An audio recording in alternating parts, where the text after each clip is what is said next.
มาสู่กลางในเจ้าค่ะมันในก็เขามามีอยู่แต่เรื่องเขาเลยป้ากันกว่านี้ตัวปล่อยวันเจอจัดถึงไตขอบ69 ปีตีเลยแต่เรื่องไหนครับนะมันในเขาในป้านกันด้วยน้ำปางปล่อยเหมือนที่บอกกันนะอะไรเดี๋ยวเป็นก้นเหล็กปล่อยเขาหลายขาเลยนี่ครับในเขาดีกว่าเหล็กปล่อยอ๋อเจ้าตีขอบ79 ปีแล้ววันเจอจัดนะเจ้า กำเขาตัวน้ำปางปล่อยก่อนอ๋อครับกำยันตีปล่อยกันเนาะอ๋อครับมาส่งมาสิในก่อนเองกันเลยปล่อยเขาเนี่ย2 ก้อนเมตรเมื่อเร็วก็มาเปิดรถไว้อยู่ข้างหน้าแต่ดีกว่าเนี่ยปังปล่อยเหมือนปนรถเขาแล้วปังปล่อยเขาเนี่ยก็เดี๋ยวมาจอมปียหลวงเขา2 ก้อนปีอันแน่ไหนครับนะนี่เดี๋ยวเลยปล่อยจอมเขาอ่ะสูงค่ะไม่สูงเลยปล่อยเอาไงทางเมื่อไหร่เนี่ยมันจะจัดจึงได้ขอบ79 ปีครับนะกล้ามขึ้นยากกันเนี่ยปังปล่อยครับเมื่อเร็วเขาก็มาถึงเนี่ยปังปล่อยเอาขนาดนี่ครับในก็เขามาเวกกินข้าวเซียนกันนะก่อนได้เข้าป้อยเพิ่นมาเลี้ยงข้าวเซียนเฮาค่ะนี่ครับมีเจ้าต่อหน้าเลี้ยงข้าวเซียนกันนะหัวเลี้ยงขายเลี้ยงผู้คันนะพุทธก็ไงว่ากันทั้งกำนั่งกินได้ไหวด้วยกันทั้งเพิ่นกันนะนี่ครับบรรยากาศในนี้เฮาก็มันมีอยู่ในแก่กลางบางป้อยในค่ะนะที่จำป้อยแนวครับก็น่ะนอเวกกินข้าวเซียนมีเจ้าต่อหน้าเพิ่นมาเฮ็ดข้าวเซียนไว้ปันกินได้ค่ะนะเนี่ยมาเหลียวเนี่ยมีกันมาอยู่3 ก้อนเลยครับบางเบียนแหน่ในเขาเซียนเฮา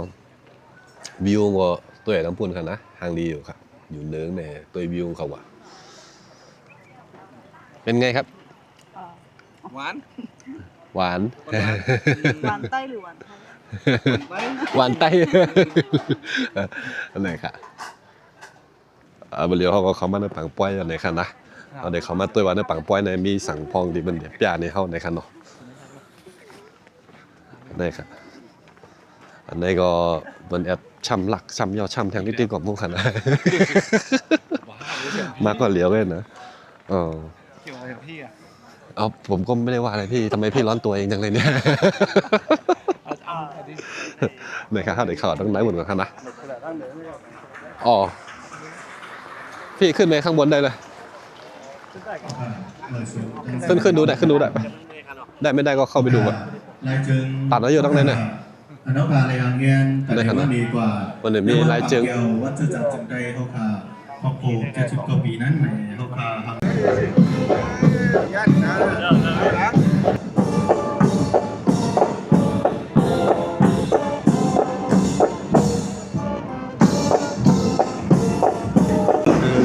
เป็นดิบวันเมื่อไปก่อนเริ่มเสร็จ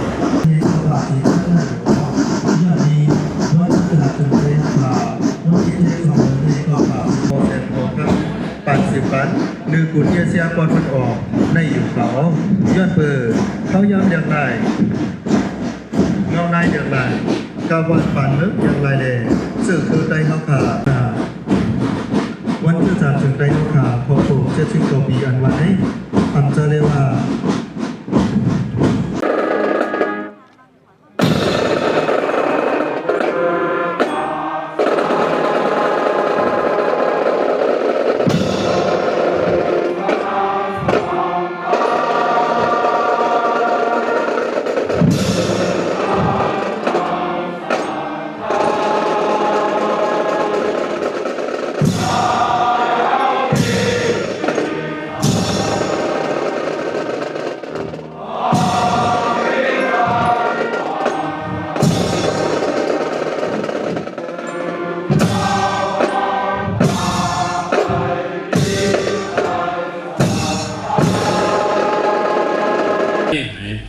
เคยวันให้เจอพอซื้อพอขายอาหารเขาตั้งเสพจังไหน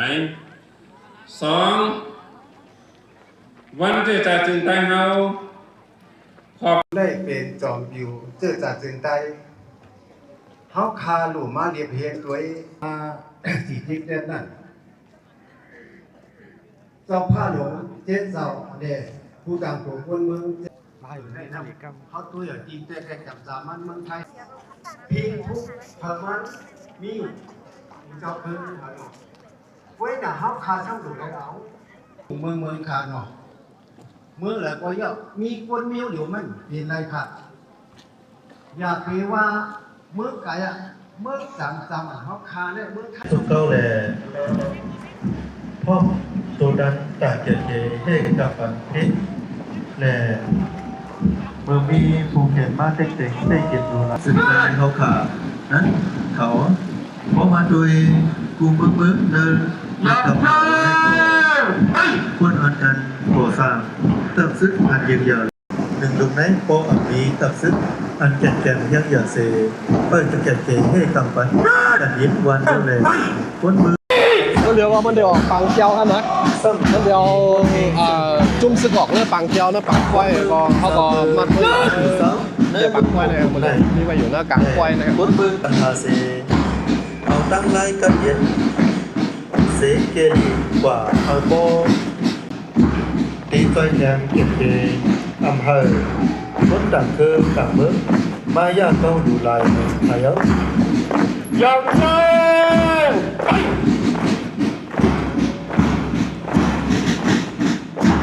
ý lòng đủ lại dòng lên Tần hết tập sức dừng tay và thế cho trẻ tế bằng cây dừng tay của quấn của giao cơ đây dù thẳng phát triểnนั่นอยู่เนาะแล้วก็tập sức dừng tayเข้ากันấy ý cổ dương an độ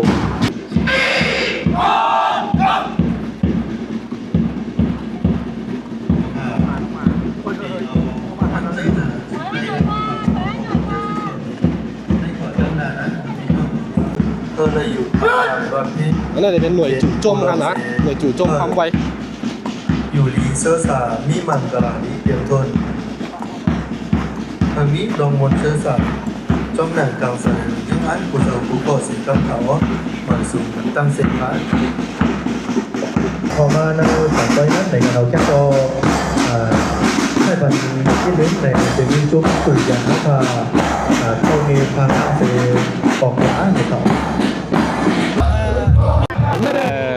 มาเกาเสาไอ้คันนี่แหละเดี๋ยวไรมีมือแทงก่องไอ้คันตัวเด่นนะเจ็บเจ้านั่นนะได้รถน้องอ่ะ โอกาสหน้าคงได้เจอไปตั้งใจนะครับ ทางดีนะน้องคนทางดีค่ะเลยคันนะ ไปติดตามน้องได้ที่ไหน อันนี้ลูกกันแล้วมาหาก็มึงปั่นได้หลายแน่นอนเป็นน้องลีซอเนาะอ๋อลีซูเนาะอ๋อค่ะยินจงค่ะกันได้ค่ะมาเดี๋ยวได้เป็นน้องหมอนะลูกกันแล้วมาได้พูกอะลูกกันแล้วมาค่ะ นัดปัดแปะอ้อ อ๋อหน้าปลาแปลกเว้ยจะไกลออกหน่อยบ้านหน้าปลาแปลก รู้แล้วรู้แล้ว อันนี้หน้าปลาแปลกแค่ค่ะนะเวียงเมียงสอนค่ะนะหน้าปลาแปลกค่ะ ร้านเรานี่เอง มาเลยติปล่อยเลยค่ะเนาะกำเขาได้ออกปังปล่อยก่อนแล้วเขาได้กับหาเหล่จำแสงตั้งขายเขาได้กับหากินว่ามีสั่งปันกินพองเลยนะเขาได้เหล่ด้วยก่อนต้องนอกมันเหลียวได้ก็เขาตึกปรับปรุงไทยรูปกันอยู่กัมพูชาก็เขาได้ออกไป มาสูงค่ะอันมาหลีป่วยวันจะจัดจึงแต่ค่ะ79 ปีได้เป็นพองค่ะอ๋อเพี้ยนหลีเหรอ นังโง่ดีไก่ได้ไหนเหรอ อันเงาลายตั้งมาในตีเป็นจึงมาในอันบนจึงค่ะญี่ปุ่นหมุนมุกค่ะอันนี้ก็จีสีหลังในติ๊กต็อกครับเนี่ย ก็ทางนี้ทางเล่าอะไร เพิ่นก็จีสีหลังในติ๊กต็อก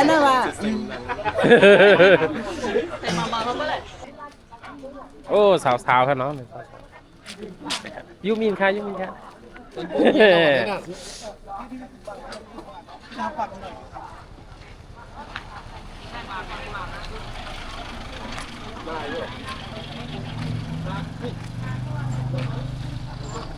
มาอยากพูดเมืองตัวนินกว่า